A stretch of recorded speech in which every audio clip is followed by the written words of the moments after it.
2023년 4월 수백 명의 기자들과 수천 대의 카메라가 텍사스 보카치카의 스페이스X 발사장에 모였습니다. 모두가 숨죽이며 인류 역사상 가장 거대한 로켓 스타쉽의 발사를 지켜봤죠. 드디어 카운트다운이 끝나고 스타쉽이 하늘로 솟아오르는 순간 환호성이 터졌습니다. 그러나 사람들의 환호는 단 4분 만에 충격으로 바뀌고 말았습니다. 지상 39km 상공에서 스타쉽이 갑자기 폭발해 산산이 부서진 것이죠. 이미 머스크의 화성 이주 계획에 투입된 비용은 약 50억 달러. 하지만 아직 단 한 명의 사람도 화성 근처조차 가지 못했습니다. 그렇다면 머스크가 꿈꾸는 이 화성 이주는 과연 실현 가능한 목표일까요? 아니면 수십억 달러가 공중에서 사라지는 무모한 도전일 뿐일까요? 사실 머스크가 이토록 화성에 집착하는 이유는 분명합니다. 그는 오래전부터 인류가 하나의 행성에만 머무른다면 결국 멸종의 위기를 피할 수 없다고 주장해왔습니다. 실제로 머스크는 지구에서 자원이 고갈되거나 핵전쟁, 소행성 충돌 같은 전 지구적 재앙이 발생하면 인류 전체가 한 번에 사라질 위험이 있다고 경고했습니다. 그래서 인류의 생존을 위한 유일한 해결책은 바로 두 번째 집,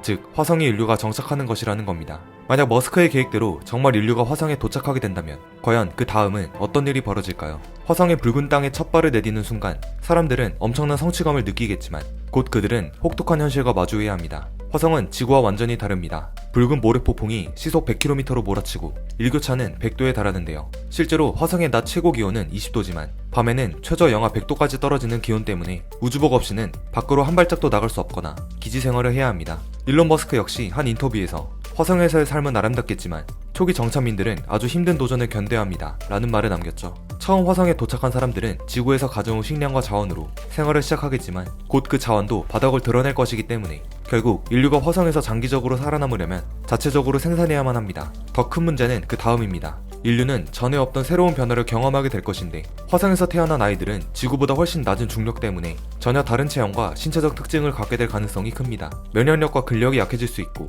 어쩌면 수세대가 지나면 지구로 돌아가지 못하는 새로운 인류가 등장할지도 모르죠. 사회적으로도 변화는 필연적입니다. 처음에는 모두가 힘을 합쳐 살아남는 것이 가장 중요할 테니 규칙도 단순하고 공동체 중심으로 운영될 가능성이 큽니다. 머스크는 사람들이 직접 법을 만들고 정책을 결정하는 직접 민주주의를 꿈꾸지만 시간이 지나고 인구가 늘어나면 과연 그게 가능할까요? 수백, 수천 명이 넘는 사람들이 일일이 투표를 해서 법을 정하는 건 현실적으로 어려울지도 모릅니다. 그래서 결국 화성사회도 대표자를 뽑아 정책을 결정하는 대의민주주의나 과학자나 엔지니어 같은 전문가들이 정책을 결정하는 기술 관료제로 변해갈 수도 있습니다. 하지만 새로운 사회에서는 갈등이 불가피합니다. 화성은 지구보다 자원이 훨씬 부족하기 때문에 작은 문제도 생존을 위협하는 커다란 분쟁으로 번질 수 있죠. 시간이 지나면서 정치적, 경제적 이해관계가 얽히면 충돌은 더욱 커질 것입니다. 게다가 화성은 지구와의 통신에도 시간이 걸리기 때문에 점차 독립적인 사회로 변할 가능성이 큽니다. 처음에는 단순한 식민지였겠지만 세대가 지나면 화성에서 태어난 사람들이 우리는 지구인이 아니라 화성인이다 라고 생각하는 날이 올지도 모릅니다.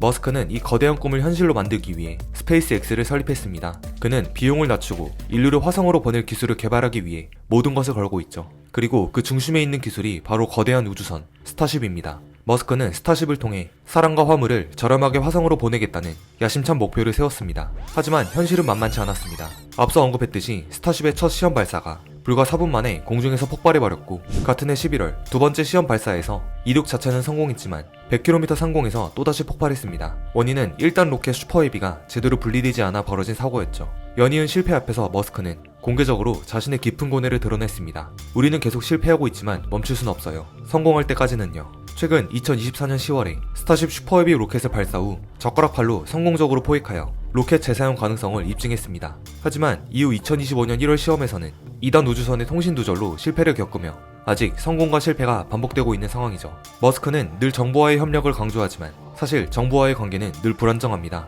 그가 정부와의 협력을 중요하게 여기는 이유는 간단합니다. 스페이스X와 같은 대규모 우주 탐사 프로젝트는 정부의 허가, 지원, 그리고 천문학적인 예산이 필요하기 때문이죠. 특히 스페이스X는 미 공군 및 나사와 여러 계약을 체결하고 있으며 정부의 지원 없이는 장기적인 프로젝트 지속이 어렵습니다. 스페이스X는 나사의 아르테미스 프로그램을 맡고 있습니다. 그런데 나사는 경쟁자인 제프 베이조스의 블루 오리진에도 같은 달 탐사 임무를 추가로 맡기며 머스크를 견제하고 있습니다. 나사는 달을 먼저 개발해야 한다는 입장이고 머스크는 화성이 진짜 목표라며 맞서고 있죠. 여기에 미국 정부와의 정치적 갈등도 더 심각해졌습니다. 특히 우크라이나 러시아 전쟁 당시 머스크가 제공한 스타링크 인터넷 지원을 갑자기 중단할 가능성을 암시하면서 갈등이 극에 달했죠. 미국 정부는 공개적으로 머스크를 비판했고 국방부는 결국 스타링크를 직접 사들이며 머스크를 견제하는 초광수를 두었습니다. 머스크는 한때 때로는 정부와의 관계가 너무 복잡해서 제가 진짜 원하는 목표를 달성할 수 있을지 의문이 듭니다. 라는 말을 털어놓기도 했습니다. 즉, 머스크가 계속해서 정부 지원을 받으려면 미국 정부의 신뢰가 절대적으로 필요합니다. 하지만 머스크는 단순히 정부 지원을 기다리는 대신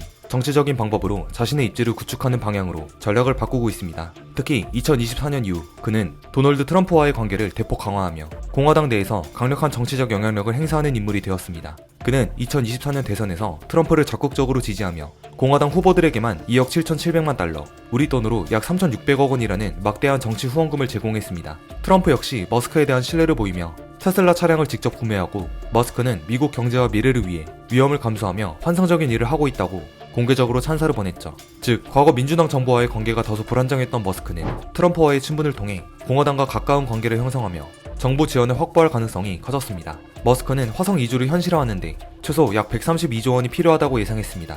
현재 스페이스X는 매년 6조 6천억 원을 투자하며 프로젝트를 진행하고 있지만 머스크의 재정 상황은 불안정합니다. 테슬라 주가는 2021년 이후 60% 이상 떨어졌고 전기차 경쟁이 심화돼 미래가 불확실해졌습니다. 게다가 트위터를 인수한 뒤 광고 수익도 크게 감소했습니다. 최근에는 머스크가 테슬라 주식을 추가 매각하고 스타링크 프리미엄 서비스를 출시하면서까지 화성 이주 프로젝트를 위한 자금을 마련하려고 애쓰고 있죠. 그만큼 그의 재정 상황이 어려워지고 있다는 뜻인데요. 현재는 그가 지속적으로 자금을 확보할 수 있을지 점점 더 의문이 드는 상황입니다.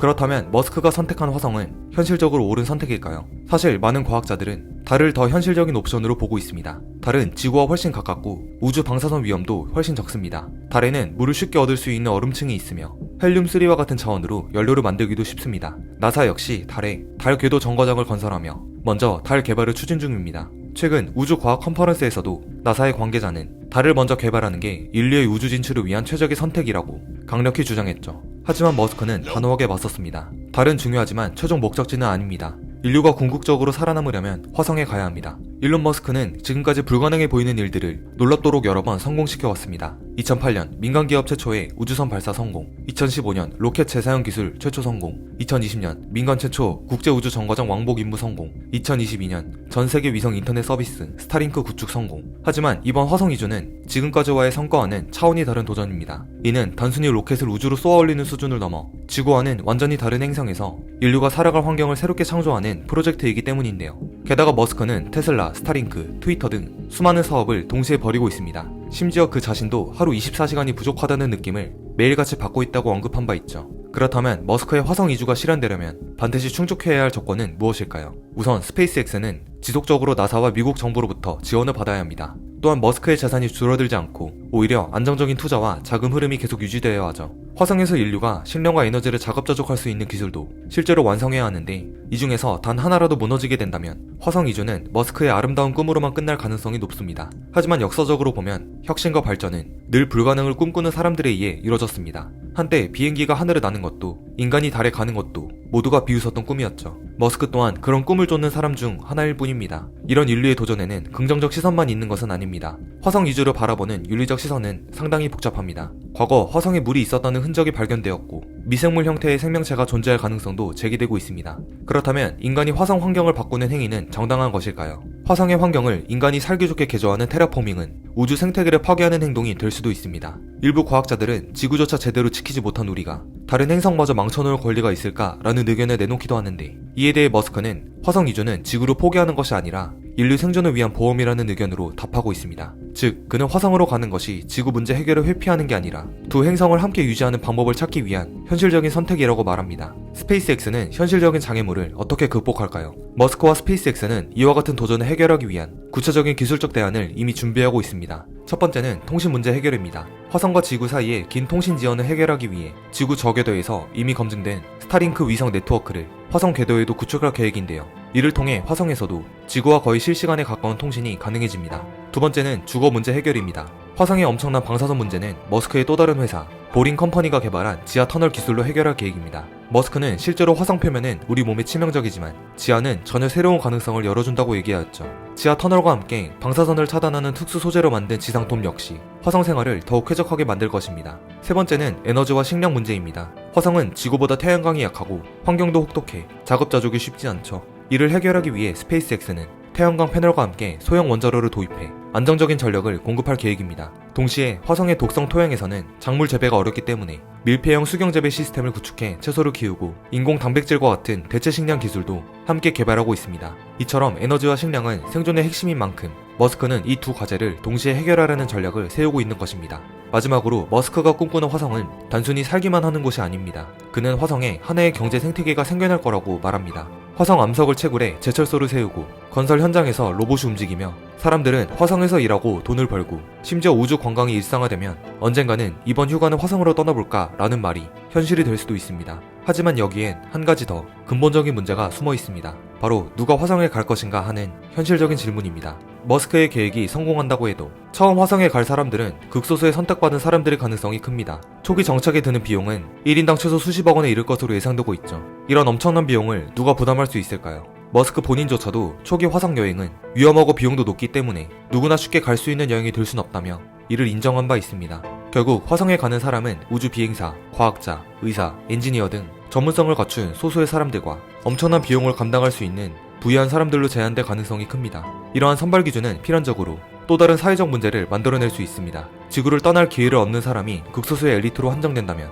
나머지 인류는 어떻게 될까요? 어쩌면 화성 이주는 선택받은 사람들과 그렇지 못한 사람들로 나뉘는 새로운 형태의 불평등을 낳을지도 모릅니다. 이는 결국 화성이라는 새로운 사회에서조차 계급적 갈등을 일으킬 가능성이 크죠. 결국 화성으로 가는 건 단지 기술적 도전만이 아니라 윤리적이고 사회적인 도전이기도 한 것입니다.